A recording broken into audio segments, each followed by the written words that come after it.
beginning of the pandemic. Premier Kenney announced new restrictions to slow the spread of the virus, and our government is ready to work with the province to provide support. For Ontario, medical teams from the Canadian Armed Forces began arriving in Toronto on Tuesday night, including critical care nurses who will work in the ICUs. This first deployment of 55 members of the forces will be providing assistance to Sunnybrook Hospital and its mobile units. On Tuesday as well, a healthcare team from Newfoundland and Labrador arrived in Ontario. They're helping at Toronto General Hospital. Like I said before, we are actively working with the Government of Ontario to determine how else we can support them. For Nova Scotia, where cases are also high, we've deployed 60 Canadian Armed Forces members to testing centres to help stop the spread of the virus. And for New Brunswick, we've approved the province's request for assistance for long-term care homes. The Red Cross will assist in up to 3 facilities until the end of June. Nunavut has also requested additional support to deal with their current outbreaks. We're moving quickly to keep people safe by sending more PPE and health equipment and by providing support for households in isolation who need food or mental health services. We're also engaging with other provinces that are hit hard by this third wave to see how we can help. We're ready to send any resources needed to protect you and your family. And of course, we're continuing to deliver PPE, rapid tests, and vaccines. So far, we've distributed more than 15 million doses of vaccines right across the country. Wednesday, almost 1 million doses arrived in Canada, including our first shipment of the single-dose Janssen vaccine. Starting next week, we will be receiving 2 million doses a week just from Pfizer alone. This will mark another major ramp-up. We will continue to work with provinces and territories to get these doses to Canadians as quickly as possible.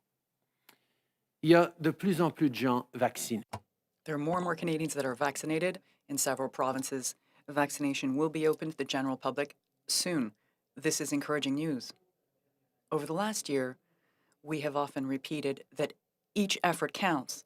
Each effort means that we can better protect our healthcare workers, our families, our neighbors, and all Canadians. By wearing a mask, by maintaining social distancing, by staying home, we help save lives. And it is also true with respect to vaccinations. Each vaccine dose counts.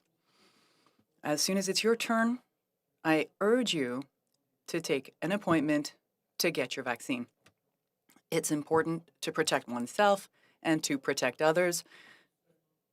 And it's only by getting vaccinated that we'll be able to get through this pandemic and get back somewhat to the lives we used to have.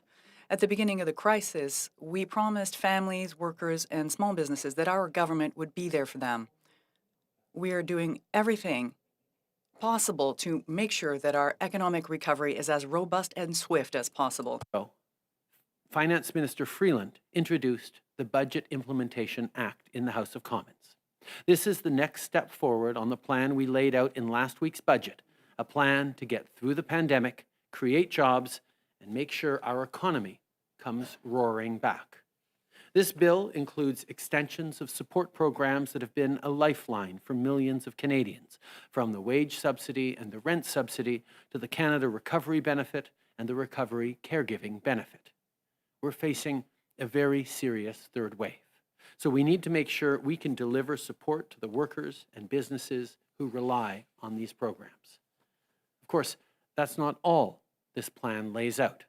With this legislation, we're also setting the foundation for strong economic growth, with funding for early learning and childcare, support for students, a $15 federal minimum wage, and much more. I'll let the Finance Minister go into more detail in a moment, but here's the bottom line. These measures will help you get through what is hopefully the last stretch of this pandemic. This is about how we set ourselves up for a stronger, faster recovery that includes everyone. So all parties need to work together to get this support through the House of Commons to Canadians as soon as possible.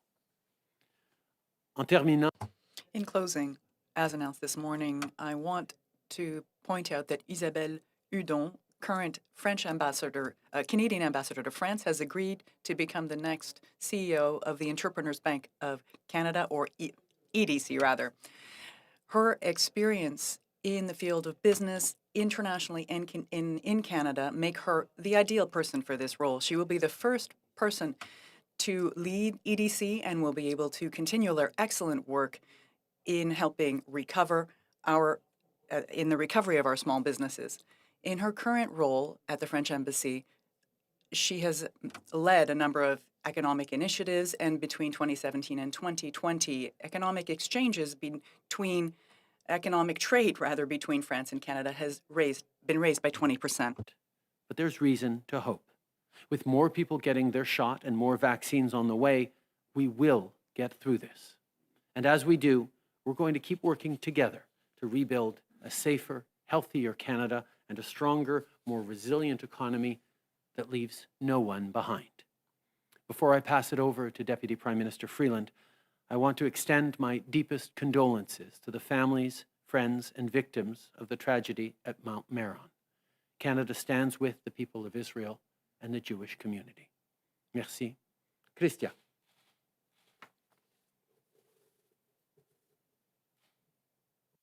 Okay, merci, Monsieur le Premier Ministre. Thank you, Prime Minister. Today, I'd like to repeat some of the main pillars in Budget 2021 and some aspects of Bill C-30 that will provide practical help in what is still, for far too many Canadians, a period of worry and hardship. Make no mistake, despite our sustained efforts, despite the progress with respect to vaccines, COVID is still here. The third wave is still here. Therefore, passing these legislative measures is an urgent necessity. This budget will create, in total, nearly 500,000 new training and work opportunities for Canadians. We're making a historic commitment to early learning and childcare. $30 billion over 5 years, reaching $9.2 billion every year in permanent investments. Within 5 years, families everywhere across Canada should have access to high-quality childcare for an average of $10 a day. Et je veux encore une fois. And once again, I want to thank Quebec for its leadership, and especially feminists in Quebec for their leadership when it comes to this type of a childcare program. $5.7 billion over 5 years in Canada's young people, doubling the Canada Student Grant for 2 additional years, and extending the waiver of interest payments on federal student loans through March of 2023. More than 350,000 low-income student borrowers will have access to more generous repayment assistance. Nous proposons d'élargir l'allocation canadienne. We are proposing to broaden the Canada Workers' Benefit and to invest $8.9 billion over 6 years in additional support for low-income workers. This will provide additional remuneration for approximately 1 million more Canadians, and it will lift close to 100,000 people out of poverty. Moreover, the budget will establish a $15 federal minimum wage. Businesses recover and grow. This budget contains a new Canada Recovery Hiring Program that will run from June to November and provide up to $595 million to make it easier for businesses to bring back laid-off workers or to hire new ones. We will also invest up to $4 billion to help up to 160,000 small and medium-sized businesses buy and adopt the new technologies they need to grow and become more productive and more competitive. And we'll encourage businesses to invest in themselves by allowing for immediate expensing of up to $1.5 million of eligible investments by Canadian-controlled private corporations in each of the next 3 years. These larger deductions will support about 325,000 businesses in making critical investments. Enfin, nous accordons. Finally, we will be providing targeted support to the industries that have been most hard hit by the pandemic. In other words, the hotel industry, tourism, culture, and aerospace. We will reboot the tourism sector with a $1 billion investment. This is above and beyond the $2 billion we are granting to the aerospace sector. Quite simply, our priority is to make sure that Canadians can get back to work. It is about growth and about jobs. It's about people. It's about making concrete, targeted investments to heal the wounds of COVID and to put Canada on a long-term track towards higher growth, towards greater prosperity, and towards a clean, green future. The Budget Implementation Act, tabled today, is the first major step in delivering on this plan. As the Prime Minister said, it also includes extensions and expansions of critical COVID-19 support programs for businesses and for people, including the wage subsidy, the rent subsidy, and recovery benefits. These supports are vital, as I have heard in roundtables across the country this week. And these supports will continue to be vital until the virus is beaten. The legislation also takes significant steps to drive future growth, investing in our social infrastructure and our physical infrastructure, in our human capital and in our physical capital. When enacted, this budget will make a measurable difference in the lives of millions of Canadians. I very much hope that our colleagues across the aisle will consider this legislation with the seriousness and indeed the sense of urgency that Canadians need right now. Thank you. Et maintenant, je pense que je donne la parole à nos docteurs. Oui, Monsieur le Premier. And now does the floor go over to the doctors, Prime Minister, yes? Bonjour à tous. Good day, everyone. This is the end of the National Immunization Awareness Week today. And it's a nice segue into National Physicians Day tomorrow. Not surprisingly, physicians are among the healthcare providers that Canadians trust most for vaccination advice. And during this long and difficult crisis, our debt of gratitude to physicians across Canada extends well beyond. But first, the numbers update. To date, over 1.2 million cases of COVID-19, including 24,169 deaths, have been reported in Canada. We are making progress nationally, but there are still a few tricky spots. Daily case counts have declined by 7% over the past week to an average of below 7,900 cases. Unfortunately, the number of people experiencing severe and critical illness continues to rise. Over the past week, an average of almost 4,400 people with COVID-19 were being treated in our hospitals each day, including over 1,420 people being treated in intensive care units. At the same time, an average of 50 deaths were reported daily. Variants of concern now represent a majority of reported COVID-19 cases, with the B.1.1.7 variant accounting for over 95% of variants sequenced to date. Taking a moment to acknowledge the important work that doctors are doing across Canada and around the world, we're reminded that the statistics we report daily are not just numbers. People who have been infected, those who have become seriously ill, and the families who have mourned a loss have all relied on physicians across the health system to care for and support them. Beyond this, physicians, like others across the healthcare workforce, have continued to provide care under some of the most difficult circumstances imaginable. Some are working tirelessly to provide direct treatment for patients. Others are working despite the challenges of COVID-19 in order to maintain the best level of care for patients in all areas, from emergency medicine to mental health, management of chronic diseases, and prevention programs, including immunization. As we did last year, on this day, we would once again like to acknowledge the leadership and support and dedication of our provincial and territorial colleagues.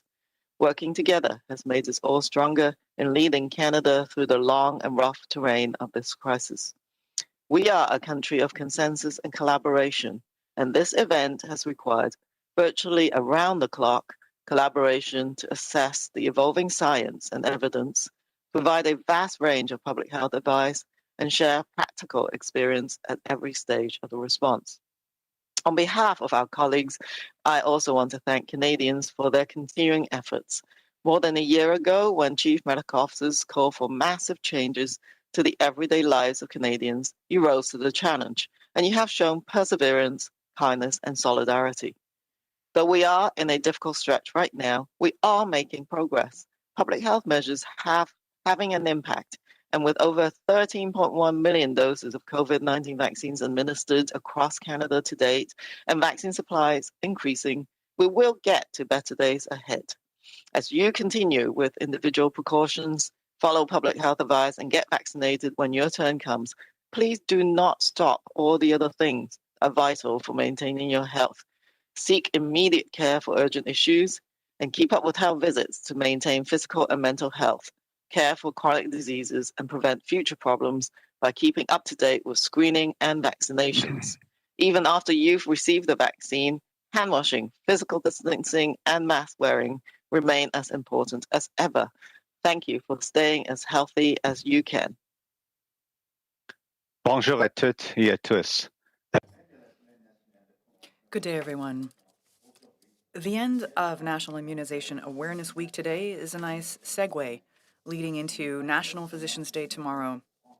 Not surprisingly, physicians are among the healthcare providers that Canadians trust most for vaccination advice. And during this long and difficult crisis, our debt of gratitude to physicians across Canada extends well beyond. But first, the numbers update.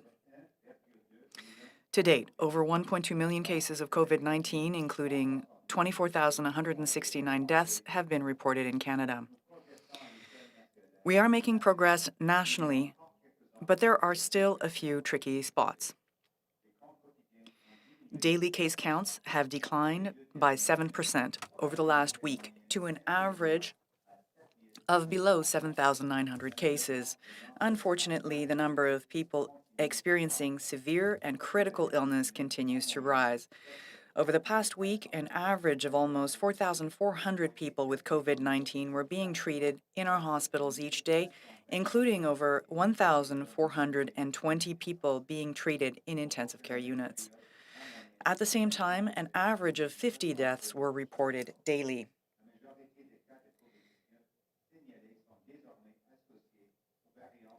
Variants of concern now represent a majority of reported COVID-19 cases, with B.1.1.7 variant accounting for over 95% of variants sequenced to date.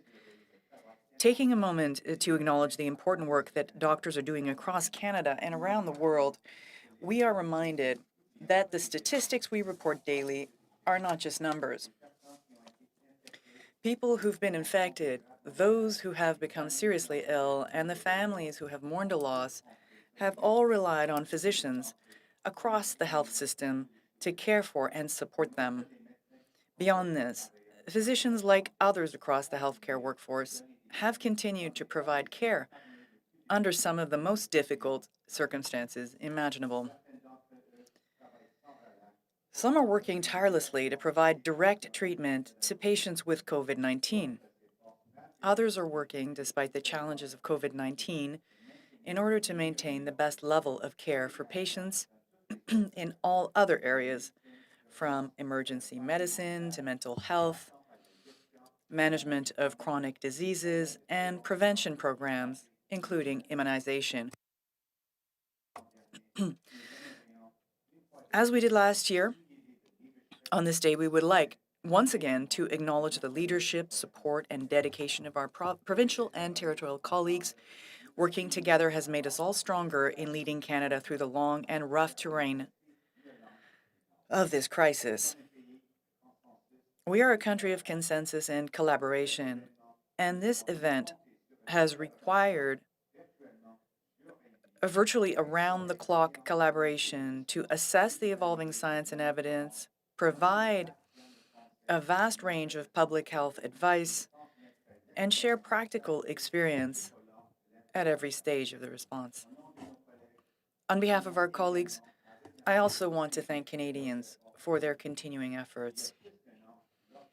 More than a year ago, when chief medical officers called for massive change to the everyday lives of Canadians, you rose to the challenge, and you have shown perseverance, kindness, and solidarity.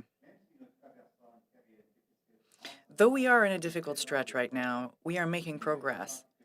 Public health measures are having an impact. And with over 13.1 million doses of COVID-19 vaccines administered across Canada to date,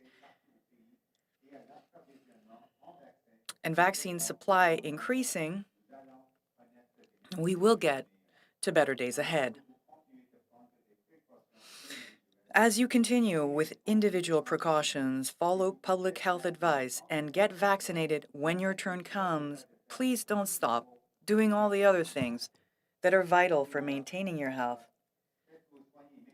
Seek immediate care for urgent issues, and keep up with health visits to maintain physical and mental health, care for chronic diseases, and prevent future problems by keeping up to date with screening and vaccinations. Even after you've received the vaccine, it remains as important as ever to wash your hands, maintain physical distancing, and wear masks. Thank you for staying as healthy as you can.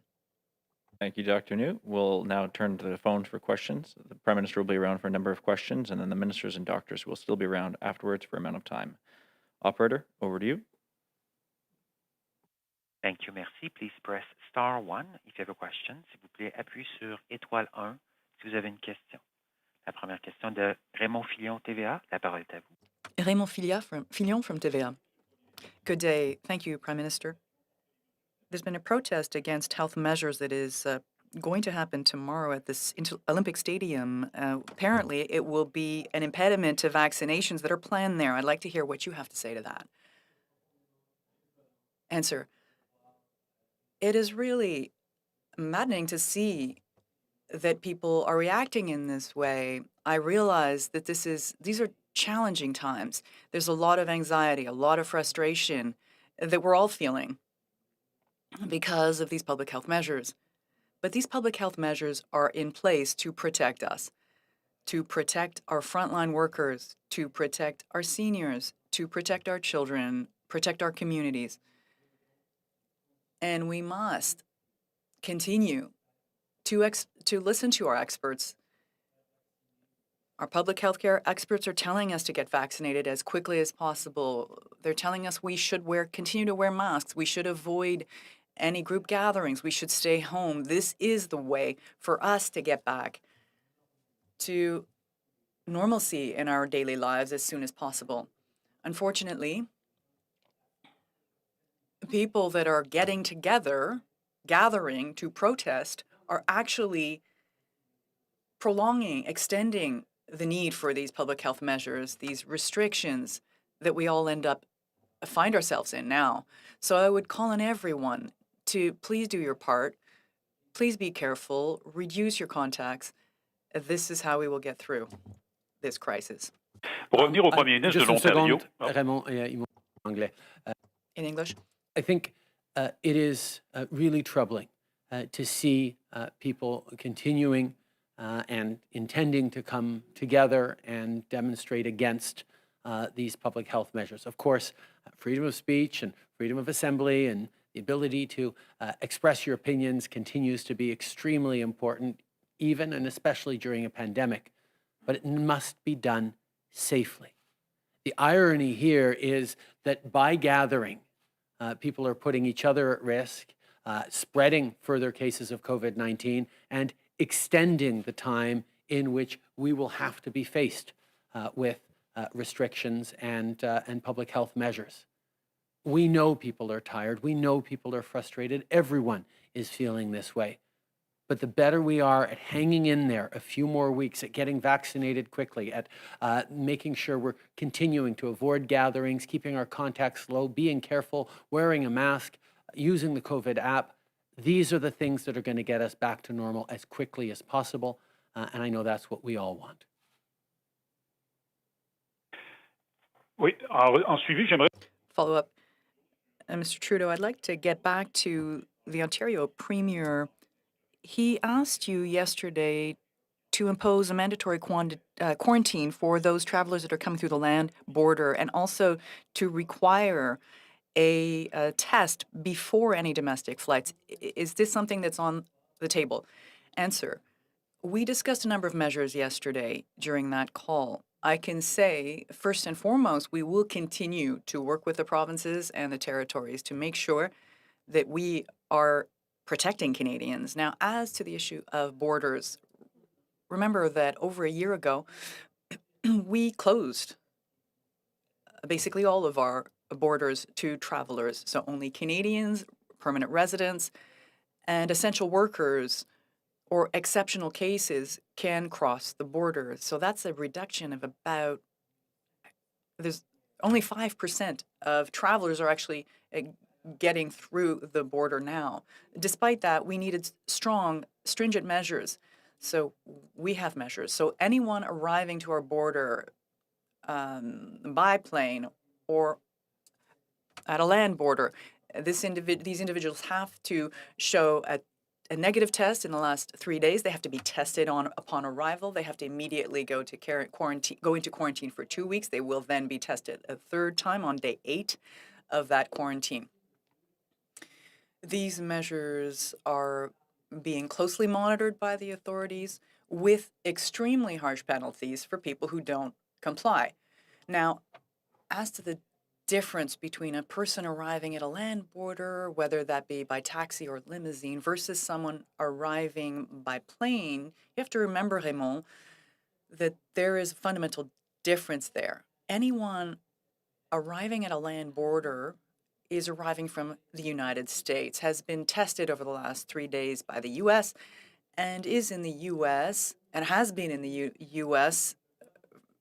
since at least 2 weeks because of their own quarantine measures. So it's not the same thing as someone arriving directly from an international flight into one of our airports, and this is why we have more of these robust measures in place at airports.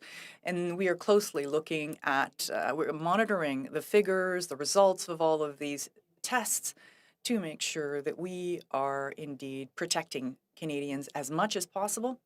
Of course, we will continue to work with the provinces.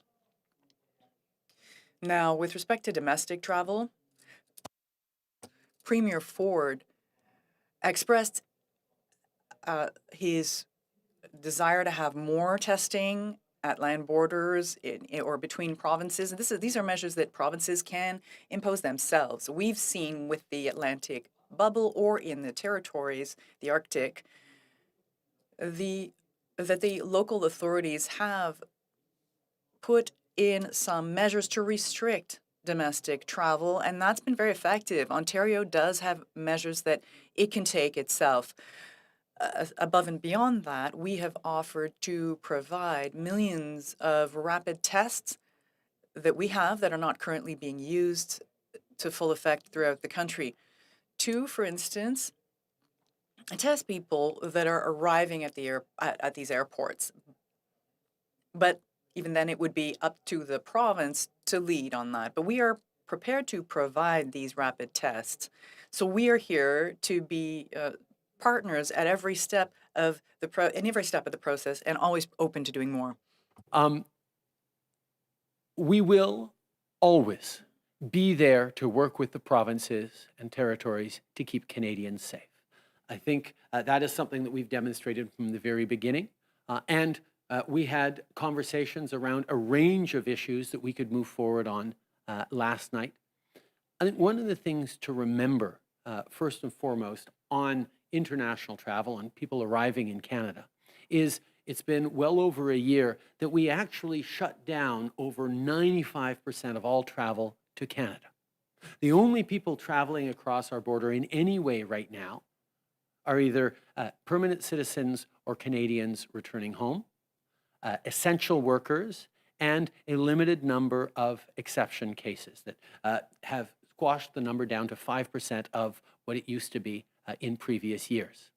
On top of that, everyone arriving in the country needs to show up with a negative PCR test from the last 72 hours, gets tested on arrival, goes into a strict quarantine for 2 weeks in a secure quarantine location, usually their home, with significant follow-ups and checks, and has to do a third test on day 8 to ensure that they're negative.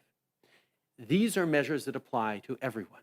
And one of the things to remember as well is there is a fundamental difference between someone arriving at our land border versus someone arriving at an airport.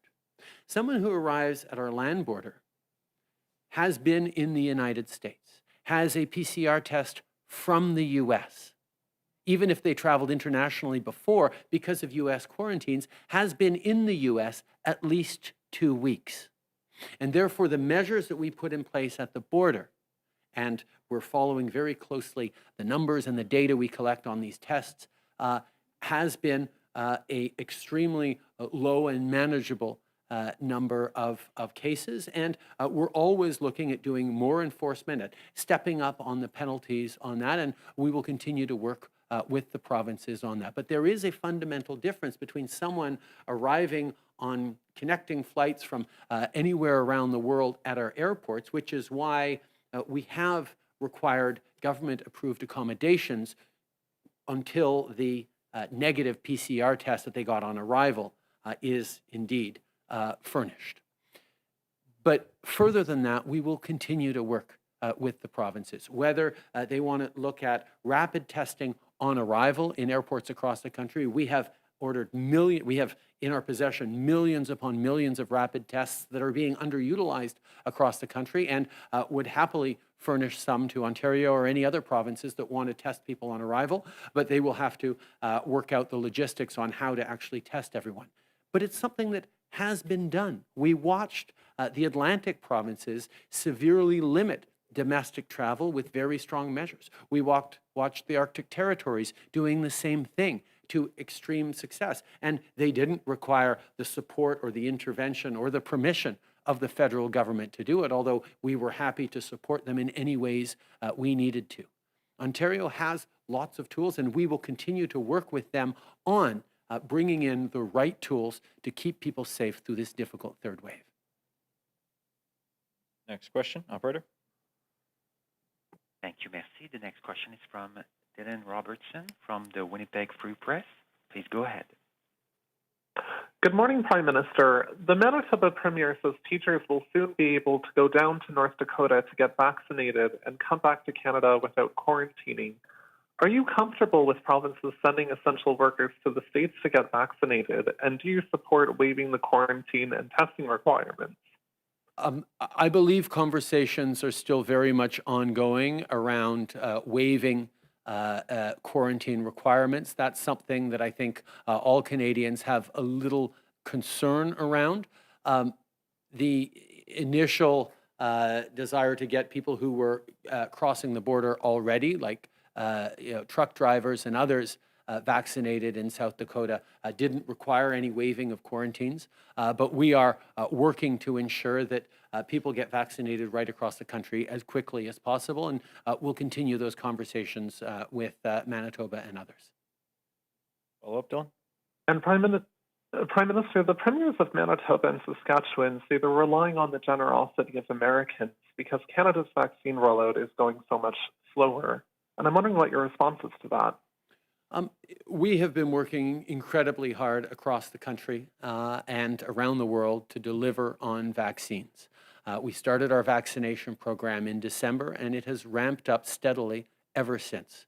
We had a goal of delivering 6 million vaccines by the end of March. We actually delivered over 9 million vaccines by the end of March, and we have now increased massively and rapidly the pace of vaccination, such that we'll be receiving close to 2 million vaccines this week, 2 million vaccines from Pfizer alone next week and for the subsequent weeks, with more shipments of Moderna and others also coming in. So we are in the full ramp-up phase of vaccinations. We've seen provinces across the country highlighting dates in which the general population down to 18 years old will be able to be vaccinated in the coming month. And we've also continued to demonstrate extraordinary efforts to get more vaccines in quicker to Canada. We're now looking at over 50 million doses of vaccines in the country by the end of June. And as we've said from the beginning, every Canadian who wants to get vaccinated will be able to be fully vaccinated by September. Getting vaccinated is how we get through this, and that's what we're going to continue to work on with all our partners across the country and around the world. Thank you. And we'll take one more question on the phone. Operator? La prochaine question de Catherine Lévesque, La Presse. Catherine Lévesque from La Presse Canadienne, Canadian Press. Yes, good day, Mr. Trudeau. I'd like to get back to the mandate that was given to Justice Arbour regarding the conduct in the military. There was an independent assessment that was already done 6 years ago, wasn't there? Answer. The Deschamps report 6 years ago provided recommendations, several of which were implemented by the government. Several of these recommendations. Of course, we need to do more. The reality of the matter is that there are too many men and women, or women and men, who do not feel supported when they share their experiences of unacceptable conduct and being at the receiving end of that within the armed forces. We need to create an environment. We need to make sure there's an environment in the armed forces where anyone who wants to share their experience will have resources and will be supported in the right way. So that's the case for these immediate changes, but also over the long term. It will not be easy to change the culture within the armed forces. We need Justice Arbour to make these concrete recommendations in order to act. But we won't simply wait the justice's report, wait for this report to come through. We are already acting with General Carignan, who will be heading a new unit to, as of today, directly receive complaints, allegations, experiences that could be brought forward. We know that we need to take concrete steps, and that's exactly what we're doing. Follow up? Yes, I understand what you're saying, Mr. Trudeau, but imagine if you were a victim waiting for some concrete action. I understand that some of the measures were inadequate, according to Madame Deschamps. There are more measures that are being considered by Madame Carignan. There is some issue about consultations to then have an independent process in place. But, you know, think of the victims. They're looking at the federal government and they're saying, when are we finally going to have an adequate examination of the situation? Answer, I fully understand that the current system is inadequate. Every time we hear from a woman, a survivor, a victim, anytime we hear that these individuals have shared their experiences in the media or anonymously, it's because these victims do not feel supported. They do not feel they are being listened to within the current system in the Canadian Armed Forces. And this is why we need to transform that culture in depth. And Justice Arbour will be providing her recommendations for the long term so we can act directly. But we're not waiting for Justice Arbour to complete her work. We have picked General Carignan so that we could have someone immediately who can provide support and reassure these survivors who want to step forward right now. Make sure that these individuals are heard, make sure that follow-ups are completed. And of course, in a year's time, depending on the recommendations from Justice Arbour, there could be an increase or a change or amendment to the mandate that General Carignan has been given. But we will not wait before we act. We are already acting now, and that is what all Canadian Forces members deserve. Or Global National. I just want to pick up on that. You've had the Deschamps report for 6 years. One of the things that you can do right now is have that external review, which is what everybody's been asking for, but you've charged Justice Arbour with looking at that. So I'm trying to figure out what faith could victims have if you are just punting this down the road another 12 months when it's something you could have done today, you could have done 3 months ago, you could have done 5 years ago. Over the past years, there have been many things done to counter the culture in the military, to provide better support to survivors, to anyone who comes forward with experiences or allegations of sexual misconduct or assault or harassment. We have brought in a number of measures. They have all been inadequate. Survivors continue to feel that they are not appropriately supported, continue to feel like the only thing they can do is either talk to the media or come forward anonymously. And that is a failing of the entire system. That is why we have tasked Madame Justice Arbour to work immediately to establish exactly what formalized, powerful processes are going to be adequate to provide proper support and to transform the culture of the military.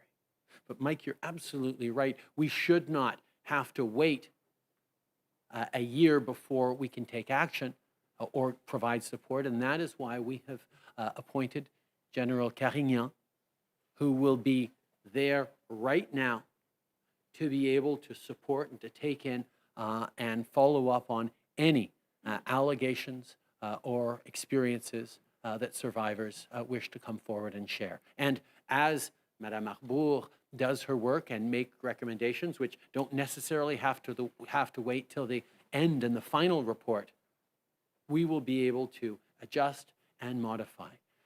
We need to make sure that anyone who has experienced harassment, intimidation, assault, or any unacceptable actions in the force has the confidence that they will be heard and supported as they come forward. That has simply not been the case in the past many, many years, and that's why we were taking action today. And just on a follow-up, I wanted to go back to Tuesday when you said that you and nobody around you knew that the allegations against General Vance were of a Me Too complaint. But an email from a senior bureaucrat at the time referenced allegations of sexual harassment. Elder Marquez said that his presumption was certainly that it could be of a sexual nature. So at the time when you heard of the complaint, as a feminist prime minister with a feminist government, why didn't you ask if it was a Me Too complaint?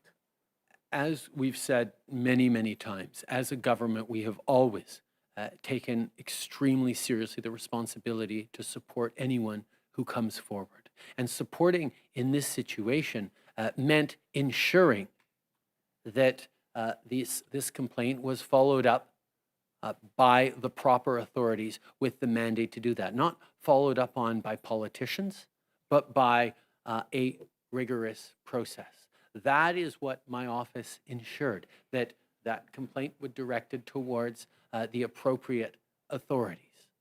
Unfortunately, they were unable to move forward, but that process remains extremely important to ensure that we're following up on it. But as we've seen, these processes are inadequate, have not led survivors to feel like they can come forward and hold the alleged perpetrators to account. That is why we are moving forward on strengthening the systems with the work to be done by Justice Arbour and General Carignan. Oui, bonjour, Monsieur Trudeau. Laurence. Laurence Martin from Radio-Canada, CBC. I'd like to get back to this request from Premier Ford to restrict access from students to the province. Is this at the border? Is this something that will affect the next school year? Answer: several months ago, we worked with the provinces and territories on the matter, on the issue of international students. What we set up as a system is a system whereby provinces themselves would give border services a list of institutions, post-secondary institutions for the most part, that had adequate measures in place to welcome these students, ensure proper quarantining, and proper support for these students. The provinces themselves provided the federal government with the list of institutions so that we could allow for the entry of these students. So it's a system that required the participation, or a partnership rather, between the provinces and the federal government. Throughout the country, this is not a request that we receive to put a complete stop to international students coming through the border, because many provinces feel that they're doing a good job of managing these students and that they're not a huge source of cases. But last night, Premier Ford told me that he wanted us to suspend the arrival of international students coming into Ontario. So for that to happen, Ontario just simply has to set out a list of Ontario institutions that no longer want to have exceptions for international travelers. My office is currently working with Premier Ford's offices and the authorities in Ontario to do a follow-up to make sure that this approach is formalized. I heard it yesterday, but of course, there is formal work that needs to be done in order to implement this. And of course, we're still here to provide the support that the Ontario government may need at this point. The question inaudible to the interpreter. Answer: that's something we can look into with them. But other premiers from other provinces and territories have not made that request, so we will work directly with the government of Ontario. Prime Minister Tom Perry with CBC. Do you think that anything that the Ford government is asking for in terms of these increased measures at the border, these restrictions on international students, do you think they're going to have much impact on the spread of COVID-19 in Ontario and in other parts of the country? We know that importation through the borders is extremely low in terms of cases in the country. It's not zero, but we also know that at the borders there are series of tests. There is a mandatory enforced 2-week quarantine that has been effective in controlling the importation of cases and making them not the primary vector for new cases in this country. We are happy to continue to talk about strengthening the measures moving forward, and we will continue those conversations with all provincial premiers. But at the same time, we have seen that this third wave is very much around community transmission, and that's why we're sending supports. We're there with more contact tracers, with more rapid tests for enhanced screening. We're delivering vaccines. We're there to support the provinces as necessary while we're going through this third wave. We all have our roles to play, and we're playing them as fully as we can, but we need to stay focused on crushing this third wave and getting through to a much better summer.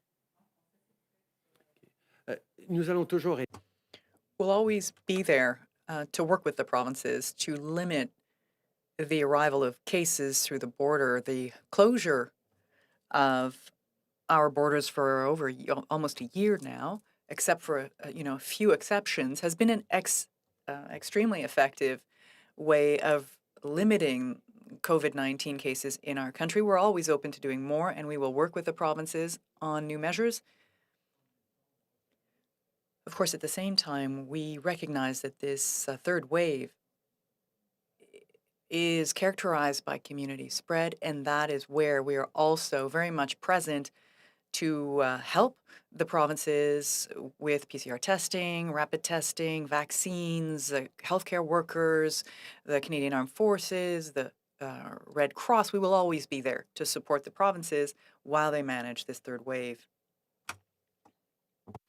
Ante Prime Minister, Christian Ascote, CTV National News. Ontario has said they are willing to pay for a $500 increase to the Canada Sickness Benefit for all Ontarians, but they've asked that your government help administer the program through the already existing system. You've said you will always help a province with requests during the pandemic, so why hasn't the federal government approved the Ontario proposal? Has there been any progress on this following your recent call with Ford? The best sick leave, the best sick pay, is the one that you can wake up in the morning feeling like you have symptoms that are problematic. You can pick up the phone and call your employer and say, I'm not coming in today, and know that it's a sick day that you will continue to be paid for. That's not something that the federal government can deliver, with the exception of federally regulated industries.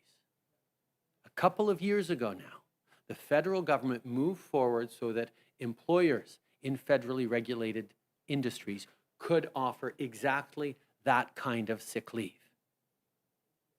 In provincially regulated industries, which is the vast majority of workplaces across the country, a number of provinces have moved forward, and territories have moved forward already with employer-driven sick leave. And the supports are also there for those employers with the wage subsidy, for example, which can be used, the federal wage subsidy, which can be used to support workers who are off sick. But it is the provinces and territories who are able to work with employers to mandate that kind of sick leave. In the fall, we brought forward measures on a 2 weeks, which we later extended to 4 weeks, $500 sick leave that people could apply for directly. And that, of course, would be most effective for gig workers like Uber drivers or others who don't necessarily have a direct employer that can grant them sick leave, and that money will be there for them. But yes, it is a less efficient and immediate process to get people sick leave than to go directly through the employer. But we continue to be there for people. We are happy to look at how we can help, and I can say that Minister Freeland has been engaged in this conversation with the premiers on this, and I can turn to you, Christia, for further reflections on sick care, the sick leave. Yeah, thank you, Prime Minister. Look, the only things that I would add to what the Prime Minister has said is maybe emphasize the wage subsidy point. I think it's important for employers to understand that they can continue to claim the wage subsidy if they are paying wages of an employee who is off sick, and they can claim the wage subsidy for the employee that they've had to bring on maybe to do the work that that person who is sick isn't doing. So that's just to be sure that people are clear about that. And the reason I emphasize that is, as the Prime Minister has said, for people, for someone who is working, the best, fastest, most confidence building way to feel you can do the right thing and stay home when you are sick is just to know that you're going to continue to be paid your salary. That's the thing that's going to give people the most confidence. And the people who can do that, obviously, are your employers. And so that's why we really think, the way to help Canadians do the right thing, especially low-wage Canadians who may be worried if they lose that couple of days' income, they're not going to be able to pay their rent or buy their groceries. The best way to help people do the right thing is for employers to keep on paying their workers when they are sick. That's why, as the Prime Minister said, for federally regulated industries, a couple of years ago, we put in place 3 days of mandated sick leave. It's good to see provinces moving in that direction, and the wage subsidy is there to offer additional support. Hi, Stephanie Taylor with the Canadian Press. You said in earlier remarks that the U.S. Requires people to quarantine for some period of time and that they're not transiting to Canada that way, but that's false. We know people, Canadians, are diverting flights to the United States and then crossing the border, circumventing Canada's hotel quarantine program. The U.S. has no mandatory quarantine order. So why are you saying this isn't happening, and what is your government going to do to immediately crack down on this? Canadians who are returning from Florida or Arizona and landing in Buffalo or Bellingham are doing so by showing a U.S. PCR test. They are internal American travelers. Anyone transiting into an airport from into the U.S. from overseas needs to go through the U.S. arrival processes and land in the U.S. before leaving the airport and eventually driving to Canada, where they will need to show a a U.S. PCR test. So there is a difference between people traveling from the U.S. through a land border versus people landing directly from Europe or Asia or elsewhere in our airports. Thank you. That concludes the time the Prime Minister has. We'll go back to the phone for questions once he leaves for a couple questions for the ministers and doctors. Thank you, merci. The next question is from Tonda McCharles from the Toronto Star. Please go ahead.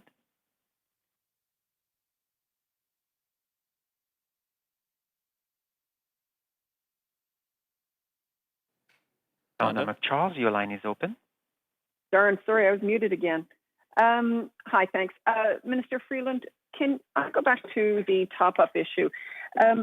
The Ontario government seems to be under the clear impression that this is still an open debate with you and that this is still on the table, that you are still entertaining their request and for the federal government to allow top-up benefits under your program to go to Ontario workers and they would reimburse you. So I really want to understand, is that door clearly shut? Can you please tell us, have you shut that down?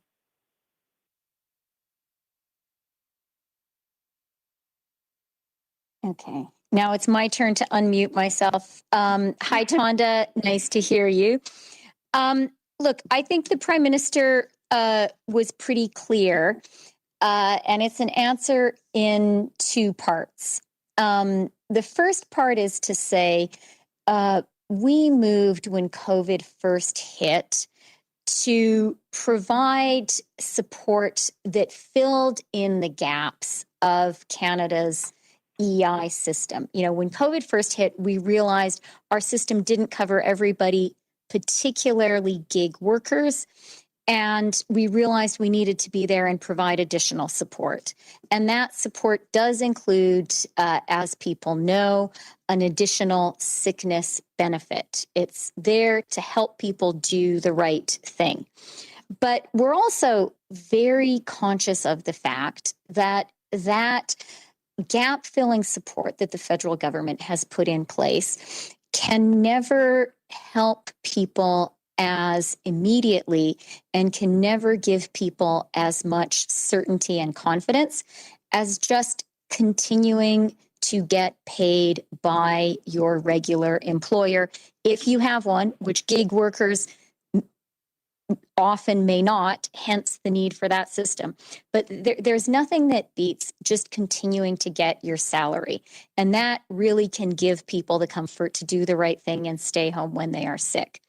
That's why when it comes to federally regulated industries, we have the 3 paid sick days.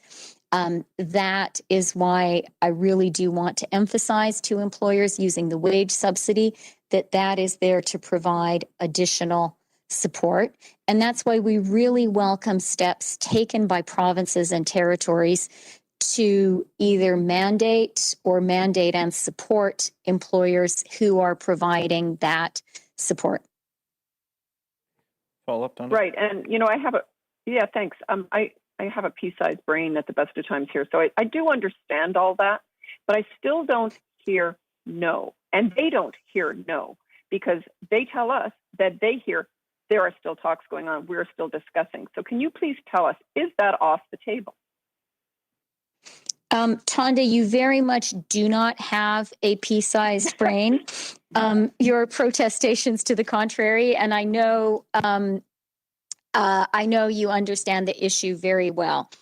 I'm just going to reiterate that from our perspective, and I think that this is a widely shared view, by far the best thing to do is to support employers in maintaining the salaries that people are paid, being sure that people can do the right thing, take a day off sick, and not feel they're going to hurt their own financial situation.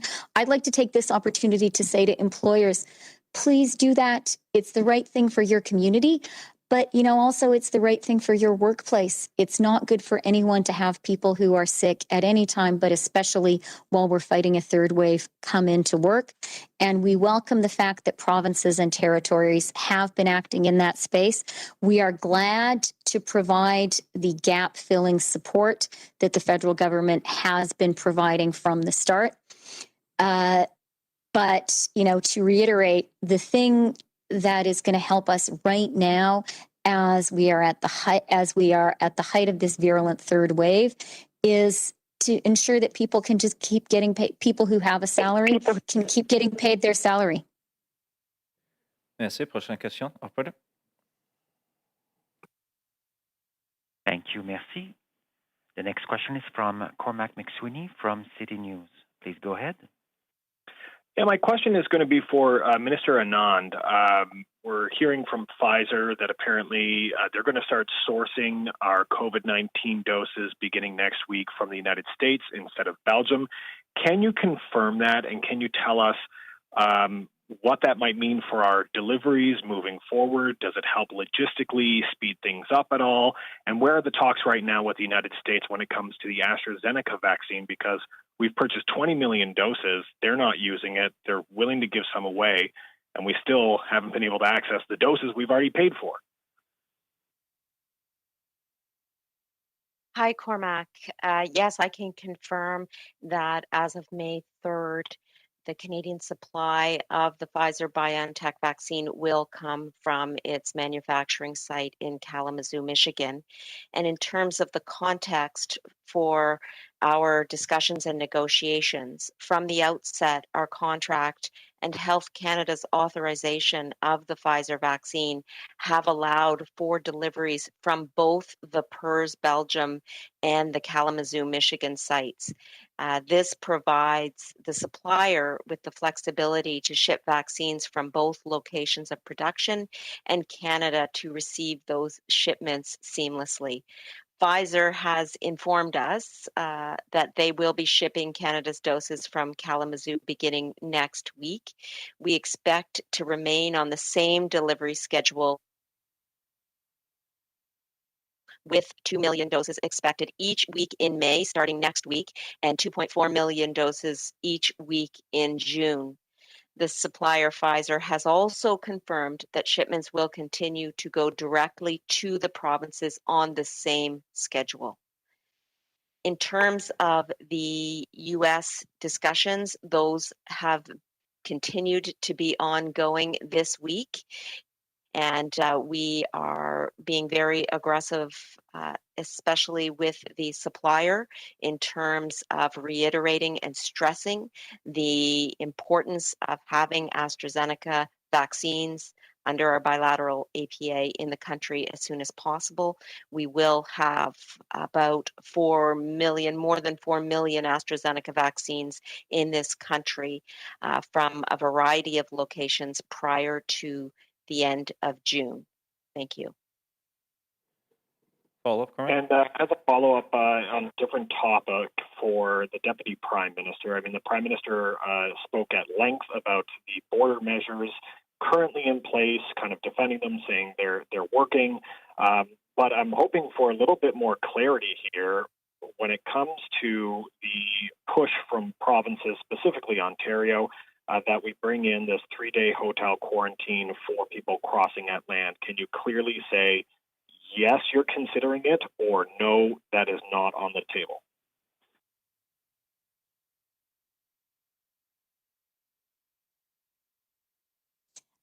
So look, on the border measures, let me start by underscoring a couple of things the Prime Minister said.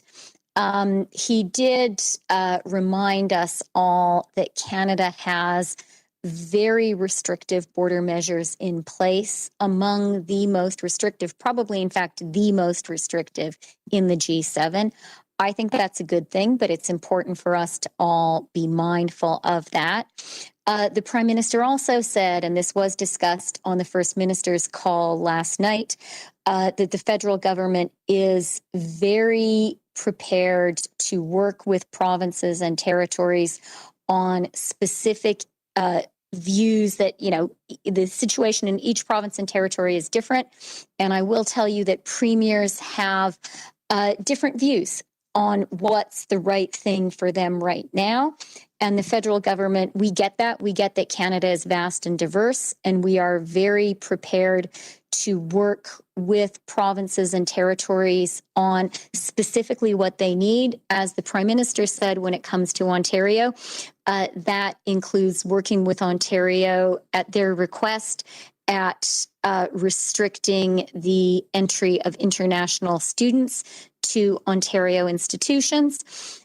When it comes to other additional measures, look, our government is constantly reviewing all the measures when it comes to the fight against coronavirus, whether it is sick leave, as just discussed, or the border measures.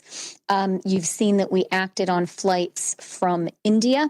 So we're constantly reviewing those, very much in discussion with the provinces and territories. Thank you. That concludes the time the ministers have. The doctors will be around for a number of questions still, although they have a hard stop in about 10 minutes. So we'll go back to the room. Oui, Laurence Martin de Radio-Canada. This is Laurence Martin from Radio-Canada. To you regarding these Canadian travelers who are crossing the border by foot and therefore avoiding staying in a quarantine hotel for 3 days. Do you think that this poses a threat to public health in this country at this point? Maybe I will start, Ms. Theresa Tam. So I think that we're in the middle of a third wave and significant community transmission within Canada. So I still think that a massive focus should be on dampening that third wave through what's happening in our communities across this, primarily the 6 biggest provinces, but also others, while the vaccines are rolling out. So then when it comes to border measures, I think a couple of points for the land border, and I think the Prime Minister may have said this, is that, of course, the numbers of travelers have been considerably reduced. Even so, of course, exempt travelers that are delivering essential services have to get through. For others, so if there's a test, obviously, that is required before people come back into Canada. If you transited through the United States, you have to have a test before you come through. So if you're looking at public health risks, we want to see that they, reducing as much risk as possible at that land border. So if you don't have a test and you're not Canadian, you get turned back. If you're Canadian, you can get fined. So that is a key tool that can be used if people are not following rules. Then I think, it's a matter of reviewing a safe plan to get into a safe place for quarantine. And I do think certainly at the land border, depending where you are, you may get tested at the land border, or you get your quarantine plan reviewed. And if you can get yourself straight home and you have a good quarantine plan and you're doing your post-arrival test, that should mitigate a public health risk. So that's different layers of measures are being put in at the land border as well. Dr. New, maybe I just to emphasize the point that Dr. Tam made that yes, of course, there seems to be a lot of interest and almost, I would say, préoccupation avec nos frontières, but Concern with our borders.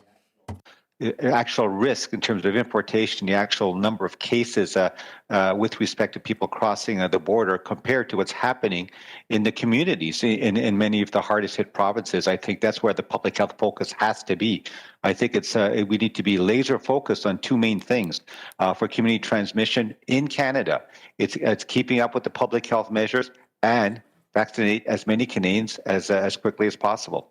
That's it. Simple. En français, Monsieur New, la dernière partie, là. In French, Mr. New, for the last part there, if you will. Okay, well, it remains a question. We can look at what's happening with our borders, but when you look at the risk, the most significant issue at this point is community spread. Here within our own country, in all provinces and territories, simply put, our priorities are to extend or continue with those public health measures, not give up, and also take individual precautions. At the same time, we continue to deploy vaccines to vaccinate the largest number of Canadians as soon as possible. It's as simple as that. It's Tom Perry from CBC. I just want to follow up on that. I know this may not be the biggest source of infections, but is there an argument to be made for putting stricter measures at the border to keep more cases out, particularly these variants that are developing around the world?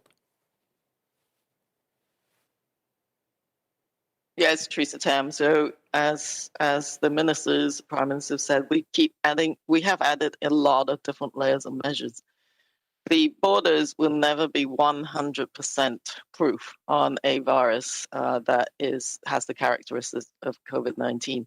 So I think all the different layers, every single layer of testing and the quarantine, 14 days of quarantine is our basic foundation, and that remains so. So yes, I think it's important to try and slow down any introduction as much as we can. But even if you slow down things at the border, you still need the next stages, which is, any variance can be squished, if you like, and flattened in terms of its activity if the public health measures are in place domestically as well. We need the whole system to work together on that front. And so that I think remains a fundamental foundation of how we're managing this pandemic right now. Yeah, Dr. New, I would just add a couple of points as well, is that you're right. Certainly, as Dr. Tam mentioned, there's multiple layers of protection, and we're doing certainly, what I think is reasonable, in terms of risk mitigation, having that pre-arrival test, PCR before you come to Canada, another test on arrival, another one at day 8, the obligatory 14-day quarantine. I think really, if you look at what's going on, especially in the 6 provinces west of the Atlantic, especially, it's really an issue of community transmission.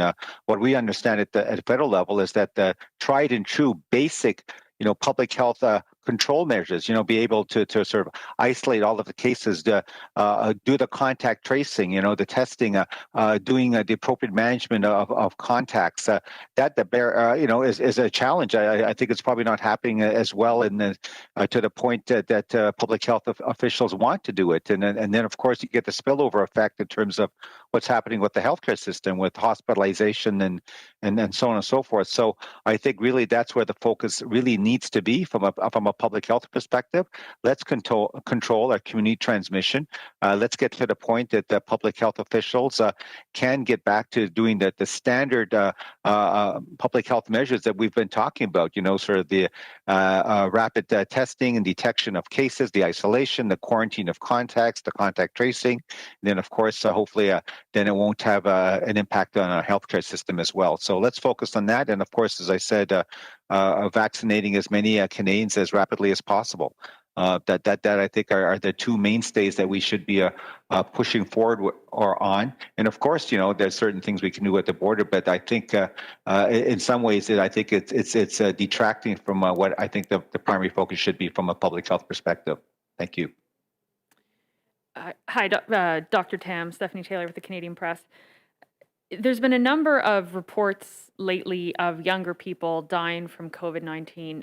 Is this evidence to you that younger folks are in fact more vulnerable or at risk from variants of concern, or is Canada still in a position where we're not sure on that? So people keep sort of discussing variants. Now, the virus keeps changing. It's an ongoing event.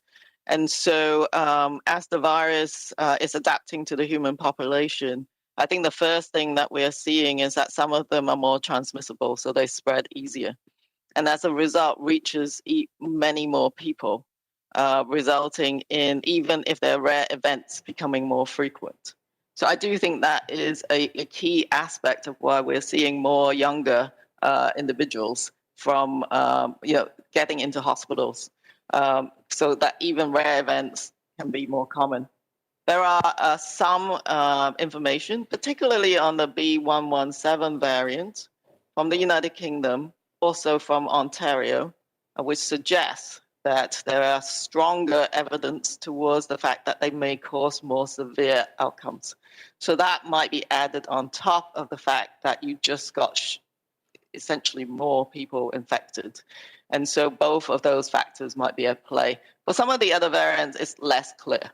But it's something that must be constantly reviewed. I think the severity element is worth tracking, but mostly at this point, there are two things that are really important to track: is transmissibility, which I think all viruses are going to become more transmissible over time, and that we should treat every virus with respect, because that's what's going on in Canada, is that most viruses that you encounter now have a higher transmissibility, but we can do something about it in the same measures. In terms of the other elements that we are watching even more is any escape from natural or vaccine immunity. And so far, the B117, the predominant variant in Canada, seem to be covered well from the vaccines, even if it has a little bit of reduction in coverage. The other variants still need more data, but there are some concerns, at least in the lab, that the current vaccines may not cover them as well. But still, the vaccines will provide protection, and I think they seem to be very effective at protecting against severe outcomes, the kind of things that you're talking about, which is hospitalizations, ICU visits. And so I think the bottom line is that as the vaccine supply goes up, that is really key for people of any age. Thank you. Dr. Tam Creason with CTV. NACI has said that they prefer mRNA COVID-19 vaccines due to the excellent protection they provide. Do you agree with this assessment? And my other quick question, many scientists are now saying that COVID is spread by aerosol and not by respiratory droplets, as public health has consistently said. Is COVID-19 primarily an airborne virus? So I think we've said, as the science evolved, that COVID-19 can be spread by both droplets and aerosols. Aerosols meaning smaller things that come out of infected persons, coughing, talking, shouting, singing, that you can breathe in. So I think that that's what the evolution in understanding has brought us. That is something that does occur with COVID-19. And so that's really important. The very specific aspects of contributions from every mode of transmission, I think is still a topic of study. But I think the bottom line is we need to respect the fact that this virus can be transmitted by aerosols, and mostly when someone is in close range with someone else. So one of the analogies I know Dr. News talked about is imagining cigarette smoke. closer you are to someone who's actually smoking, you're going to be inhaling more of that. So all those layers of measures, the 3 C's, closed, crowded environments, poorly distanced with people not in your household is a high risk sort of situation. So the similar applications of those measures are very important. But one thing that I think is becoming increasingly important is actually the role of ventilation, given the potential for aerosol spread. And therefore, going outside is a safer place, much safer. And then we have actually provided, through expert advice, some guidance on ventilation for different settings published on our website. Thank you. It's Dr. New. Maybe I'll answer the first part about the mRNA vaccines. And so, yes, certainly our NACI is a independent committee of experts, and they've looked at all of the vaccines available in Canada that have been authorized for use, and they've made an assessment based on the data the way they see it. But I would say that of the vaccines that are authorized, there are 4 vaccines authorized in Canada. They've all been shown to be very effective against preventing severe illness and death. And I think the provinces and territories recognize that. And certainly in many parts of the country with the third wave, I think the challenge right now is to vaccinate as many people as quickly as possible to protect them against sort of the transmission of the COVID-19 virus going around. And so what we're hearing from our counterparts in provinces, territories, give us the doses. We want to keep vaccinating as many people as quickly as possible. So I think that's what we're focused on. And certainly the provinces, territories, they have NACI's recommendations. They'll look at them and they'll sort of take that into consideration as they roll out the vaccination programs for their respective populations. Thank you. Thank you, Dr. New. And that concludes today's press conference.